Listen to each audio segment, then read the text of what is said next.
Halo guys, kita semuanya sehat selalu dan dimudahkan rezekinya. Amin amin ya robbal alamin.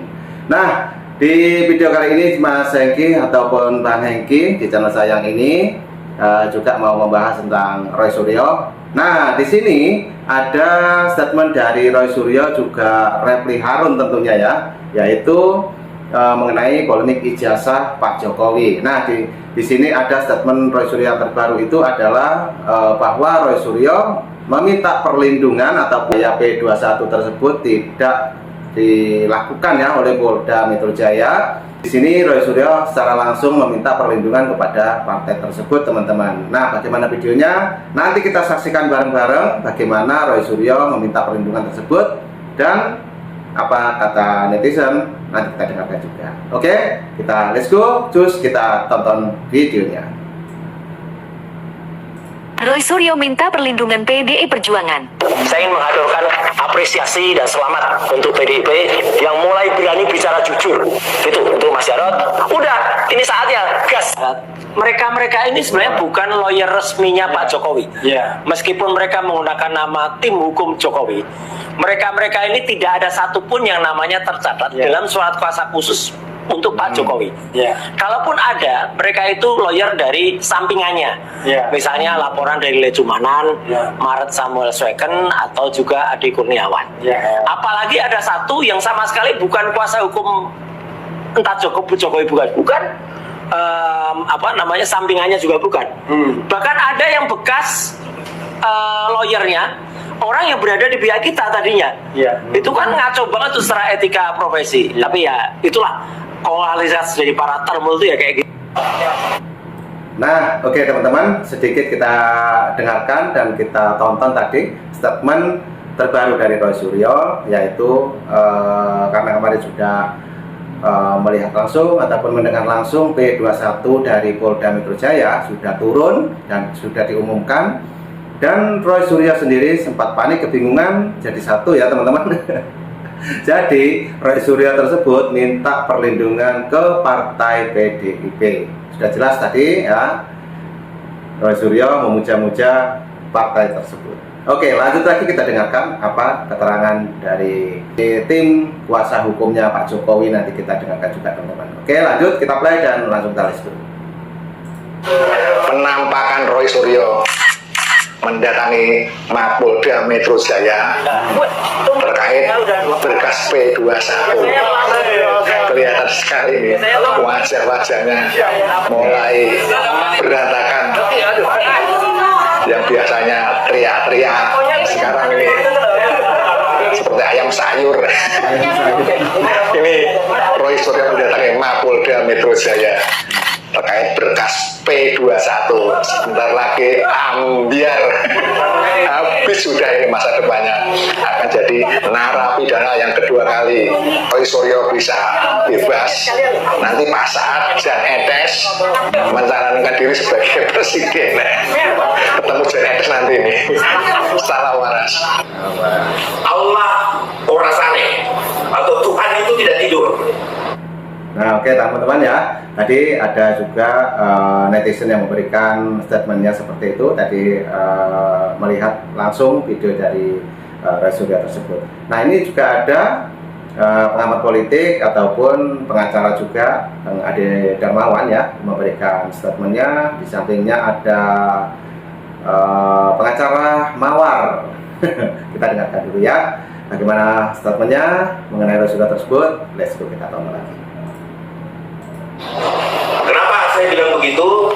Karena hari demi hari saya melihat bahwa apa yang dilakukan pihak daripada para tersangka ini sudah kelewat batas, dan tentunya banyak sekali hal-hal dinamika yang berjalan sampai dengan hal ini diterima oleh jaksa, di mana jaksa peneliti maupun calon JPU dan juga khususnya Kejaksaan Tinggi ya. Ini kami akan menegaskan utamanya pada Kejaksaan Tinggi ya. Jadi Kejaksaan Tinggi DKI Jakarta yang tergabung dari jaksa peneliti Jakarta Selatan, kemudian jaksa peneliti di Jakarta Pusat, dan juga ada beberapa dari jaksa Jakarta Utara yang menjadi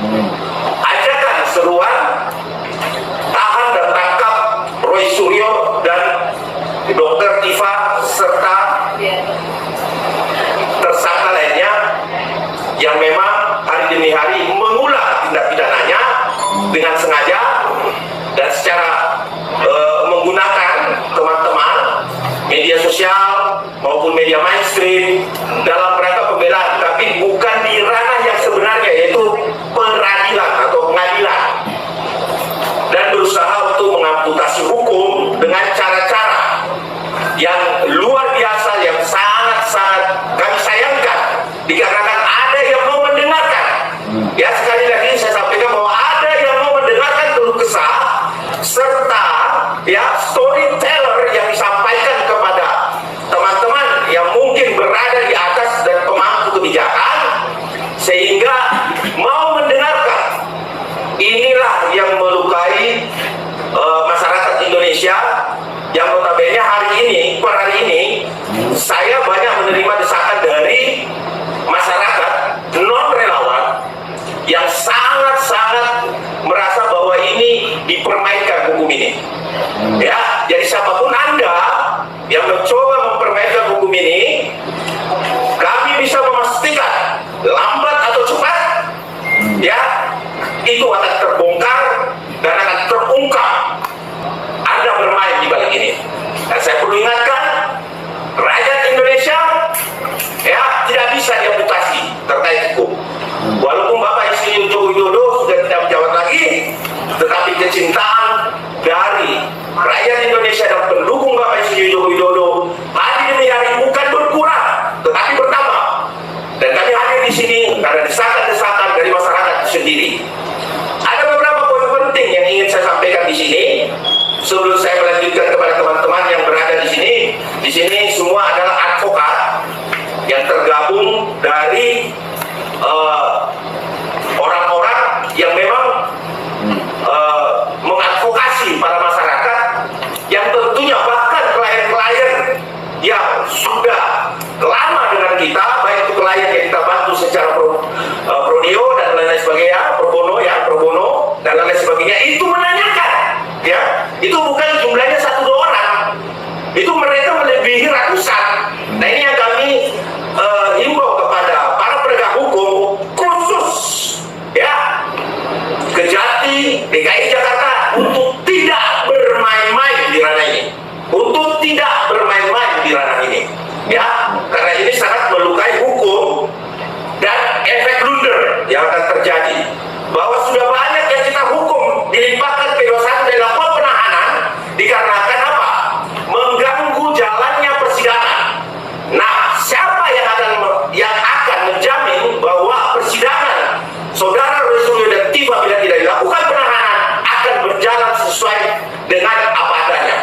Nah, justru itu ada beberapa poin utama yang akan saya sampaikan di sini, yaitu ya poin-poin penting ya. Poin utama adalah Oke, teman-teman, kita break sebentar. Wah, ini pernyataan yang patut kita simak, teman-teman, ya. Karena Bang Ade Darmawan situasinya ataupun saat ini ya konferensi pers, teman-teman, ya. Menjadi peringatan keras untuk Roy Suryo yang diterangkan oleh Bang Ade Darmawan. Kita simak lagi. Let's go. Telah dinyatakan P21 itu dulu, ya, karena ketegasan dari Polda Metro sudah dilakukan bahwa tidak ada lagi yang harus dipenuhi. Terus status P21 harus segera dilanjutkan dengan pelimpahan perkara ke pengadilan, bukan berhenti di tengah jalan. Ini yang kita lakukan ini, sehingga pihak-pihak yang berusaha mengamputasi ini, saya mengingatkan kembali bahwa hati-hati ya bermain di ranah ini, karena apapun itu, baik buruk, lama ataupun secara dekat, akan ketahuan. Dan ingat, musuh bagi orang yang bermain-main dengan hukum adalah rakyat itu sendiri yang sudah sangat banyak dilukai, dianaktirikan, tumpul ke atas dan tajam ke bawah. Ini yang tidak boleh kita dengan mana. Nah, itu yang bagian dari strategi fokus. Nah, oke, teman-teman, tadi Bang Ade Darmawan juga memberikan klarifikasinya ya mengenai press conference yang kemarin dilaksanakan untuk kalau nggak salah Pradi Bersatu, teman-teman, ya. Di situ ada pengacara Mawar, ada Bang Rijumanan, tentunya ada Bang Adi Darmawan. Oke, lanjut lagi. Ini ada Pak Riki ya. Ini juga memberikan statementnya ataupun penjelasannya mengenai P21 dari Roy Suryo tersebut. Kita simak lagi dan let's go, kita tonton. Nah, begini loh ya. Kalau saya sudah berkali-kali ngomong, sebenarnya manusia-manusia ini siapa sih? Oke. Saya terpaksa ngomong agak keras gitu. Kamu punya hubungan hukum nggak? Kamu pernah dirugikan dengan peristiwa ini? Kamu punya legal standing nggak? Oh, UGM aja nggak ribut, kok kamu ribut? Itu loh. Yang harusnya ribut itu UGM. Kalau seandainya itu diduga palsu, UGM akan manggil, minta klarifikasi. Lah kamu apa? SGM atau susu madu telur? Mau minta pendapat yang nggak benar? Oh, sudahlah. Oh, pasal-pasal tunjukin tuh ijazah. Lo siapa? Sudah itu aja. Lo siapa gitu loh. Maka saya bilang berasal dari produk mana gitu loh. Tapi kalau proses Jadi Pak Jokowi harus hati-hati gitu.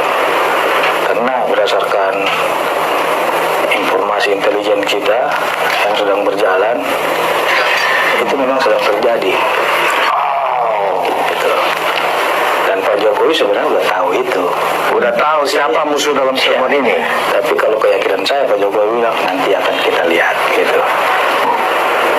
Berarti ini saja permainan. Ini senada atau seirama dengan, jadi kalau nggak salah tim hukum Merah Putih relawan Pak Jokowi ya datang ke Solo ya berkonsultasi barangkali terkait dengan P21 ini, dan di situ Pak Jokowi menyatakan kecewa ya kan, karena ada orang top. Berarti orang top itu kan orang atas ya, ya kan, yang mengerem kasus. Sudah berani Pak Jokowi ngomong itu, yang mengerem supaya ini diperlama, ya kan, sehingga ada masa yang panjang untuk publik ya menghina, menjelekkan, mengolok-olok dan mendongkrak Pak Jokowi dan keluarga. Nah, Pak Jokowi sudah tahu. Itu yang saya dengar dari penjelasan teman-teman tim hukum Merah Putih. Dan tapi Pak Jokowi tidak kasih nama kan, tidak kasih nama. Pada saatnya nanti kata Pak Jokowi, kalau kesabaran saya sudah hilang, saya akan bongkar siapa namanya yang menghalang. Dan semua orang tidak menyangka-nyangka nama itu. Orang semua juga tidak menyangka itu. Berarti benar dong teori musuh dalam selimut, ya kan? Dalam politik apa sih yang nggak dihalalkan? Kalau orang nggak menyangka-nyangka, siapa dia? Oh siapa dia? Kan gitu ya. Pasti kita kaget semua ya. Tidak berhak untuk berkomentar itu karena yang dulu berkomentar itu adalah Pak Jokowi. Menarik ini. Gitu. Jadi kalau kemudian perkara ini lama, kita melihat ekspresi para tersangka itu. Kalau Pak Jokowi bicara, semua akan puncang pasti ya. Wah, berarti ini orang-orang besar benar ini ya. Seperti yang dibilang Pak Jokowi, ini orang besar dan itu akan membuat orang semua kaget dan tidak menyangka. Berarti orang besar ini ya diketahui publik adalah orang yang dekat juga dengan Pak Jokowi. Iya dong. Saya udah bilang musuh dalam selimut. Siapa dia? Yang bersangkutan tidak mengira, Pak Jokowi tidak tahu. Tapi Pak Jokowi sudah mencium itu dari jauh-jauh hari. Oke. Karena intelijen Pak Jokowi banyak sekali. Iya. Jadi orang nggak tahu itu, dikira orang nggak menjabat lagi kan gitu. Yang loyalitas terhadap dia juga banyak juga bergerilya. Jadi kalau semua Roy Suryo CS ini kecil ya. Justru ini persoalan politiknya yang lebih. Jadi kalau Roy CS ini hanya yang nggak tahu aja bagaimana dinamika di atas. Jadi mereka ini merasa kuat, mereka itu nggak ada apa-apanya. Dan mereka juga nggak tahu siapa gitu loh yang bergerilya gitu. Tapi dia tahu siapa yang membackup dia kan, orang-orang ini nggak tahu. Dia tahunya itu ya. Dia nggak tahu lah. Itulah namanya politik. Jadi karena politik itu penonton ruang konsensus ya boleh juga menebak-nebak sendiri, nggak apa-apa. Anda kan juga adalah seorang pengamat ya. Kita para termu, mari kita memancing panca indera kita untuk menebak-nebak ya, siapakah musuh dalam selimut Pak Jokowi, orang politik, orang besar yang ternyata bermain di belakang kasus ini, yang membuat Pak Jokowi ya yakin secara tidak hormat oleh publik gara-gara kasus ini. Saya sih membuktikan ijazah. Oke, kita break sebentar. Nah, ini teman-teman ya, tadi setelah kita dengarkan statement dari Bang Ade Darmawan, sekaligus kita mendengarkan statement obrolan seru bersama pengacara Mawar. Oke, jadi ini juga ada pendapat dari pengamat politik juga ya, sepertinya sekaligus netizen. Kita dengarkan dan langsung kita list dulu. Pak Jokowi asli atau palsu itu mudah sih menurut penerawangan saya ya. Kayak dukun aja. Enggak, ini kan menurut perkiraan saya. Seandainya ijazah Pak Jokowi itu memang palsu dan Pak Jokowi memalsukan ijazahnya, mana tahan dia? Dia pasti sudah stop, ambruk. Karena apa? Ini kasus luar biasa loh, yang ditaruhkan negara loh. Anak cucu keluarga, ini bukan kasus sepele, bukan kasus tingkat RT atau desa, ini presiden. Coba bayangkan kalau seandainya Pak Jokowi itu bohong, ijazahnya palsu, mungkin dia udah mati. Ambruk stroke. Mana tahan manusia dihantam kanan kiri, baru bodem pakai bodem yang 10 kilo, bahkan darahnya dihalalkan, penggal kepalanya. Ini kan negara, ini dampaknya luar biasa ini.